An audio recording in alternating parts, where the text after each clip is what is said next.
Hello guys, welcome back to Madhuri's kitchen. Egg fried rice, chicken fried rice తిన్నాం, కానీ ఈ aloo fried rice మీరు ఎప్పుడైనా తిన్నారా? తినకపోతే ఇలా ప్రిపేర్ చేసుకొని చూడండి, సూపర్. అసలు ఎలా ప్రిపేర్ చేసుకోవాలో చూసేద్దాం. అన్ని ఇలా చిన్న ముక్కలుగా కట్ చేసుకొని అందులో 1 స్పూన్ కారం, 1 స్పూన్ ధనియా పౌడర్, 1 స్పూన్ కార్న్ఫ్లోర్, రుచికి సరిపడా ఉప్పు వేసుకొని కలుపుకోవాలి. ఇప్పుడు స్టవ్ ఆన్ చేసి స్టవ్ మీద ఒక ప్యాన్ పెట్టుకొని అందులో ఆయిల్ పోసుకొని ఆయిల్ వేడైన తర్వాత కలిపి పెట్టుకున్న ఆలూ ముక్కల్ని వేసుకోవాలి. ఆలు ముక్కలు డీప్ ఫ్రై అయ్యి గోల్డెన్ బ్రౌన్ వచ్చిందాకా ఉంచుకోవాలి. ఇలా గోల్డెన్ బ్రౌన్ వచ్చిన తర్వాత ఒక ప్లేట్లో తీసుకొని ఇప్పుడు అదే ప్యాన్లో చిన్న ముక్కలుగా కట్ చేసుకున్న ఆనియన్స్, పచ్చిమిర్చి, క్యారెట్ వేసుకొని కలుపుకోవాలి. ఇలా కలుపుకున్న తర్వాత 1 స్పూన్ ఉప్పు వేసుకొని మళ్ళీ ఒకసారి కలుపుకోవాలి.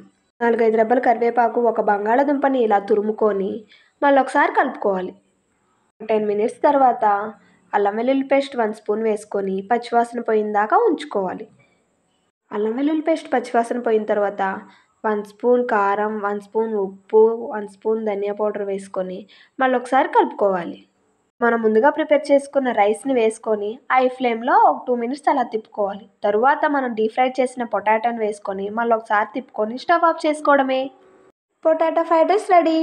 ఇందులో ఎటువంటి సాసులు వేయాల్సిన అవసరం లేదు. మార్నింగ్ బిజీగా ఉండి లంచ్ బాక్స్లోకి ఈజీగా ప్రిపేర్ చేయాలంటే ఇలా ట్రై చేసి చూడండి. టేస్ట్ మాత్రం సూపర్. అసలు పిల్లలు మాత్రం ఇష్టంగా తింటారు. మన వీడియో నచ్చితే లైక్ చేసి సబ్స్క్రైబ్ చేసుకోండి. Thanks for watching.